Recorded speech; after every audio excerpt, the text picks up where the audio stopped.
talk show featuring some of the country's top bloggers. That's right. This is the show where we share some of the best how-to blogging tips to help jumpstart your career and provide you with that boost of inspiration needed to get you blogging. Gosh, you said that well. Thank you. That's impressive. Been rehearsing.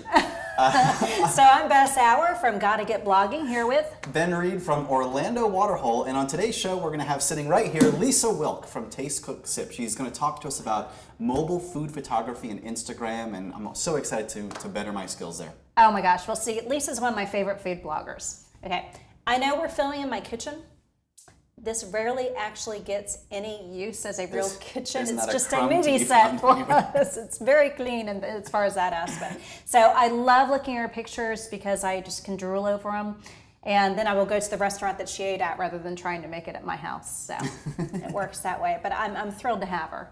Yeah. So for those of you that aren't familiar, Blog Talk TV is part of Gotta Get Blogging, which is an online membership community where you can access how-to tutorials through our video series, get some one-on-one help with our tutors, and really just a great networking opportunity. So check us out, Gotta Get Blogging. So what have you been doing lately? I want to share something really fun that I've been working on. I'm trying to repurpose content, right? So instead of creating brand new stuff, what I've been doing is listening to all of the interviews that I've done over the years, and I'm finding really quotes that are really memorable that I want to capture, and I put them in a graphic. So I created in Photoshop a picture of the album art, and we're going to show everybody an image of this. Now for those of you who aren't familiar, Ben's a podcaster.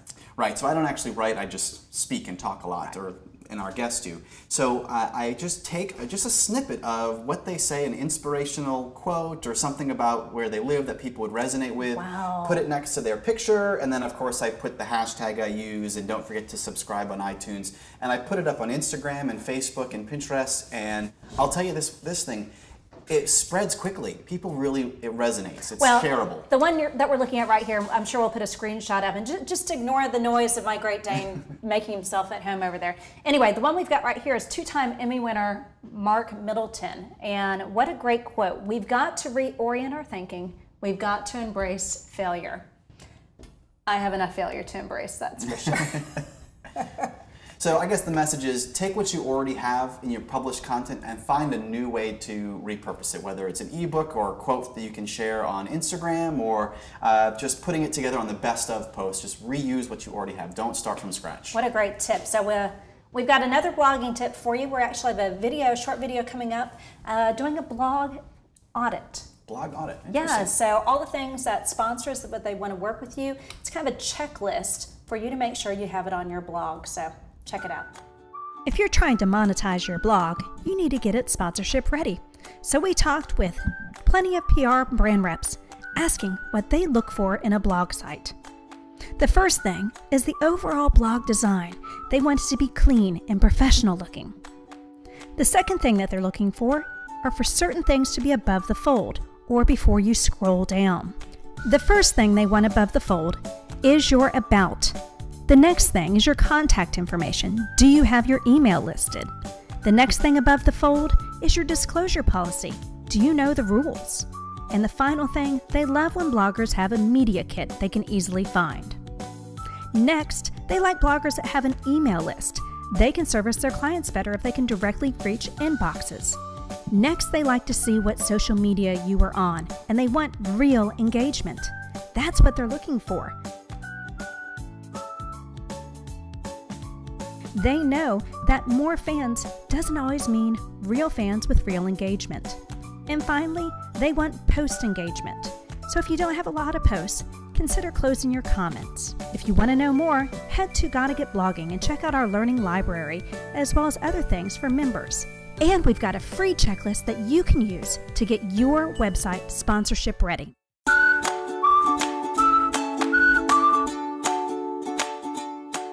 And we're joined today by Lisa Wilk of TasteCookSip.com. Lisa is a wine and food writer and a wine educator. So you're going to tell me all about my red wine that I like to drink.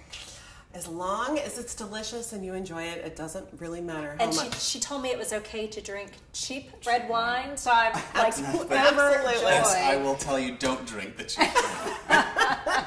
I can't afford anything but the cheap red wine. I think don't let price dictate what you enjoy. So there are wonderful, wonderful producers out there that are making wines in the 15 and under range. You just have to drink a But lot of them to find what it. about in the 5 and Wait, under range? I've got That's it. what we're talking about. He knows. I do the $2 chuck from right. Trader Joe's. That's and fine. I love it.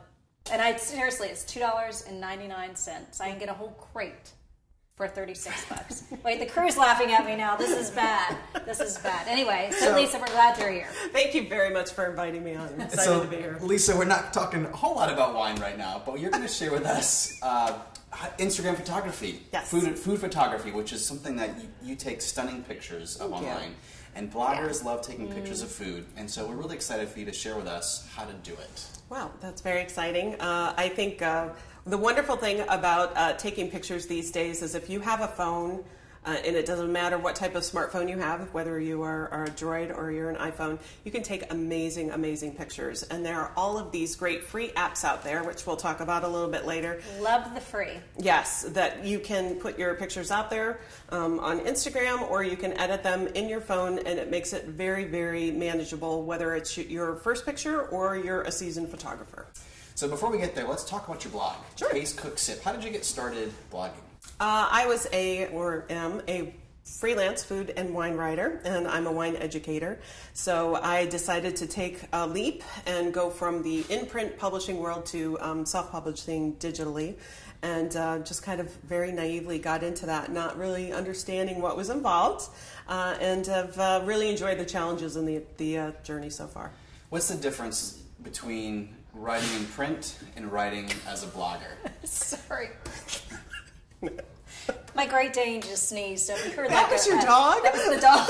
So if you hear like this torrential wind from that side, just ignore it. Go ahead, sorry. Not at all. I like the immediacy of digital publishing. So it's very nice if you are at a media tasting or you're just at a new restaurant as a diner. You can actually have pictures up online, while you're eating or quickly thereafter, and same with posts. And you told us the story that when you wrote for a print magazine that you had to have your story in like how many months ahead of time? 3 and 6 months ahead of time on average. So the new things that were happening were not necessarily what I was able to write about. Newspapers, it was definitely a different scenario. So let's get started with composition, because Lisa and I went out for lunch a couple days ago. Yes, I know. I was not invited. I was looking at your Instagram and feeling left out. And so I was taking a picture of my food, and the first thing I noticed as I'm looking in my camera is this hand rearranging my French fries on the plate. So lesson number 1, composition is important. And don't be afraid to do a little food styling. The chef, obviously, depending on where you're eating at, whether it's a casual place or a finer dining place. Sorry, more Great Dane noise. Awesome. Arranges the food on the plate, and sometimes it doesn't always look. What looks good in person doesn't always look good in the picture. So in your case, you had ordered a nice piece of steak, and what you were seeing was steak that was cut into chunks, and it looked mostly brown as we were looking at it, kind of framing it up. So all I did was kind of fan it out, so you got a little bit of contrast and introduced some of the red elements there, so it would be more visually appealing, and then tried to create a little bit of depth by stacking your fries up a little higher so that you weren't just looking at one even plane of food. So tips to think about color. Yes, Make definitely. sure there's lots of color on the plate. And then when you talk about depth, what do you mean by that? Well, in the case of your plate, when we arrived, you had kind of like an even, nothing was mounded up. So you had an even pile of fries, and everything was very flat. So we just kind of created a little bit of dimension and interest by fanning the steak out, kind of, putting pieces at different angles, and then creating some depth in the background by mounding the food up. So after composition, lighting. So challenging. If you're in a restaurant, I think all of us know if you've snapped any pictures of food. I mean, really, most restaurants are very dim, unless you're, of course, in a cafeteria or something. So it's that would be the most challenging. Try and find the light. Now you'll sometimes see try and see people like dead person. exactly go to the light. You'll see people holding stuff at the front window. Bring your plate to someone else's table. Is that what you're suggesting? Not at all, especially if you're at an informal, non-media event. So keep in mind there are people dining and enjoying themselves around you. And do not put on your ridiculous flash and start blowing people away, because that really has become some controversy in recent years with restaurants of all calibers. Yes, there are places where cell phones are banned. Whether it's an upper echelon place or just a chef, right? I know a chef. They don't serve. They don't ban at the places I eat at. Right, where they'll do the food setup shots back in the kitchen. Then they don't want you to take pictures of the food on the table because they don't want to interrupt the dining experience. So if you're in a media event and they are expecting pictures to be taken, you can do whatever you want. Move your plate, hold it up to the window, go outside. I have done all of those things. If you are dining out with your family, business associates, and whether you're in a nice place or not, take your surreptitious shots, do the best that you can. Occasionally you'll have a nice person take the flashlight app and try and light you. Go ahead and try that. Just do the best that you can. What's nice, though, is there are a lot of apps that can help you correct a little bit of those issues. Yeah, so let's talk about apps, because after you take the picture, you're a big fan of editing, making sure that things look great. You were giving me some advice on sharpening the picture, so what do we need to know about editing our photos? Well, first of all, if you're going to be using Instagram, I think one of the nice things to address is take your pictures in your native camera on your phone. So don't load up Instagram and take the picture through Instagram. It lags up, it'll sometimes crash, it just, the response time is slower depending on how your internet connection is. It can get really frustrating. So just take your pictures with your camera on your phone. Move your camera around a little bit, so don't just do 4 pictures all from the same angle. Try and move it around, go up, go down, go side to side. Try and create some interest with your angles. And then once you've loaded it into Instagram, once you've loaded it into Instagram, it's a little hard to play with the light too much in there, but you can definitely use their sharpening tools. And they have gone through a lot of updates in the last 3 to 6 months. So there are a lot of new filters there and artsy kind of styling tools. Do you have a favorite filter for food? No, because all food is different. So especially red is one of those colors with photography that can really go from bad to badder, depending on what you're doing. It can look purpley, it can look pinky. You want your hamburger or your steak to look nice. You don't want to look like Andy Warhol, threw paint on it. So that's kind of something to keep in mind. As far as helping you with lighting, one of the apps that I like is Snapseed, because you can go in there and automatically just use their auto tool for automatic adjustment. And the first thing that will do is show you what it would look like in better lighting conditions. So if you're in a place that has yellowy lights or it's a little bit dim, it'll correct it pretty much as good as your lighting conditions are going to correct.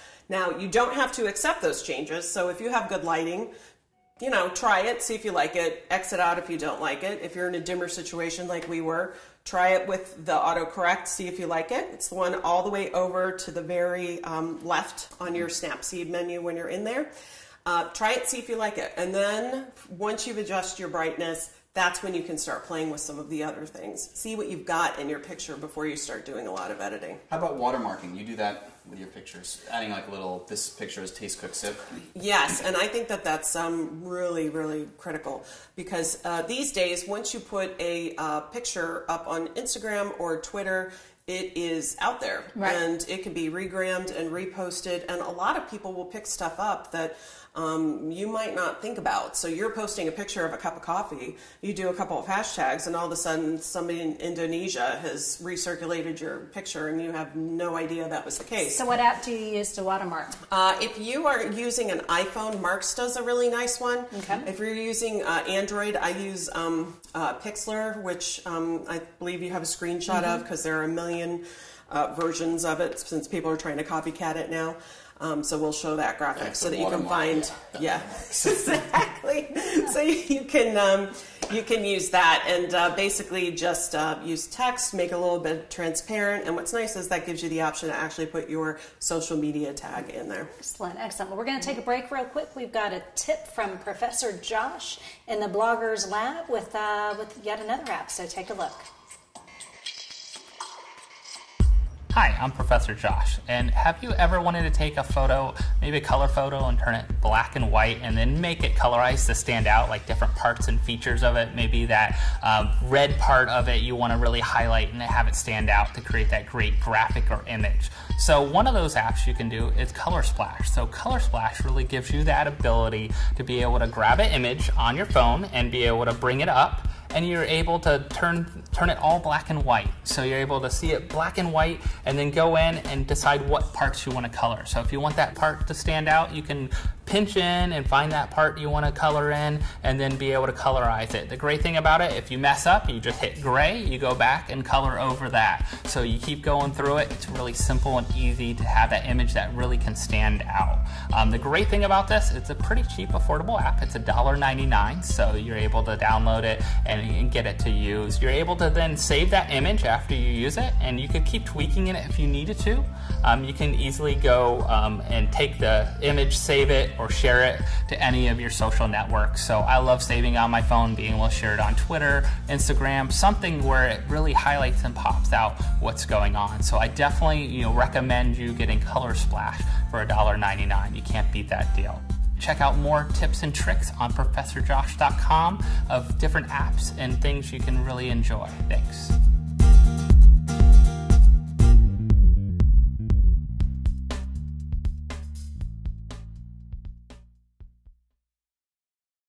Lisa, one of the things you've done with your blog that I absolutely love is you've taken it offline and you host wine tasting and wine education classes. So tell us, how does that blend in with your blogging? I had a history of wine education, and prior to doing my writing, that's actually what got me into writing. So for me, it's nice because I found that most people, when they're eating food, are usually drinking something. So it's nice when you can integrate what's going to taste good with the food that you have this amazing picture of. And we'll often get conversations started that way because they'll say, oh, I saw you ate such and such the other night. Is that something you would enjoy with wine or with craft beer or with a nice cocktail? And I'm a gal who enjoys all of those things and can kind of, talk highbrow about it, but I'm certainly happy to break it down into very usable terms. Because really what it comes down to is being able to enjoy the food or the wine, or the beer, and then be able to recreate that experience at home. So it would be a real shame if you had something out at a restaurant and then couldn't create that same kind of wonderfulness at home or relive that. I have that shame every day. I doubt that. There is no magic going on in this kitchen. I don't know. This is a beautiful kitchen, so I highly disagree. It does not get a lot of use otherwise. So, Lisa, we always like to include our social media question of the show. Okay. And this one comes to us from Twitter from Andrea Smith, whose handle is @FetchPlayStay. And she asked, what is your best tip for learning WordPress? So Bess, let me start with you. What do you think? Well, besides GottaGetBlogging.com, who produces this show, so I have to put that in there. So before GottaGetBlogging.com was available, and I was learning WordPress like everybody. I mean, none of us were native to it. YouTube was and probably still is my best friend. If you go to YouTube and put WordPress tutorial, there are going to be 50 of them that pop up. And so I learned from iCarly Mack, who's this 12-year-old girl, kid you not, even better, with like 1 million subscribers on YouTube, and her little tiny Mickey Mouse voice, she was telling me how to do WordPress, and that's how I learned. So YouTube tutorials. How about you? I started with the WordPress for Dummies book, and I just kind of read that. I think when you're first starting, you're going to stumble all the time, and that's exactly what I did. So just get in the mindset of practice, practice, practice. You're going to have many nights where you're up till 2 o'clock in the morning trying to figure out one thing. You'll get frustrated, so be prepared for that. But at the end of the day, the more you get into it, the better you'll get. I also, when I would go to a blog I liked that had like a good plugin or something visual, like how do they do that? Email the blogger. Just say, hey, I'm a blogger. I love what you do with the site. I was curious how you did that. And a lot of bloggers are very supportive, and it will help you improve your blogging. So practice, practice, practice. How about you? Absolutely. Well, I started out on WordPress.com. And then I migrated my site to self-hosted about 3 months in. So I had experience with WordPress.com and also WordPress.org. So if you're just starting out, I would say, and you're really wanting to take that leap, WordPress.com is so user-friendly. Yeah. There are a lot of great facts and databases. There's a great message board system that you can post questions that you have. Usually everything, any kind of question that you have, you'd be surprised. It might already be on there. And then for me, I also enjoyed the component of interacting face-to-face. So I enjoyed tremendously Florida BlogCon, which had incredible resources and tips. Especially, on the back end part of things, which you don't necessarily think about, and also WordCamp. Yep. So if you Google WordCamp, you'll find them all across the nation. Yep. And you can do everything from a big 2 to 3 day session that they might be having, or they have monthly meetups at a lot of places, and that is just, I love that one-on-one. Perfect. I hadn't thought about WordCamp. Great resource. Yep. So if you have a great WordPress tip, we'd love to hear it. So you can comment on today's show by tweeting us at BlogTalkTV. Yep. And if you've got a question you'd love for us to tackle, you can send us an email to info@gottagetblogging.com, and we'll feature it on a future show with a new guest. Absolutely. In the meantime, it's time for our favorite part of the show. Hands up. Show and tell! That's awesome. So this is where we highlight our favorite tweets. She liked that. She liked it. Yeah, awesome. I'm fully on to jazz hands. So we highlight our favorite tech gear blog posts, tweets, gadgets, apps, and more. So if there's something that you love and you'd like for us to check out, you can email us at info@gottagetblogging.com. But until then, Bess, what do you have for us? I have an iPhone app. Okay. And this actually sounds so basic, it never occurred to me before. So in planning this show, we use Google Docs quite extensively, and Google Docs I love. So you can access Google Drive on your phone with the Google Drive app. So I'll give you a screenshot of it, though, and you can access everything you need right there. It's easy to do. So love having it. So that's my tip. Probably everybody out there probably already knows about, that was new to me. How about you? For me personally, tying into Google Docs, I've gotten really into Google's app Keep, K-E-E-P, Google Keep. And that has been wonderful for me, especially at conferences. So it's kind of like, I think it's OneNote, is that like the Apple version of it? And so you can basically type in, if somebody emails you, you can type in notes, you can add to it, you can also put in pictures. So if I'm out at a restaurant, it's nice for me if I'm interviewing somebody, I'll do that right on site and link into the actual pictures that I'm taking, which is nice. Very cool. How about you, Ben?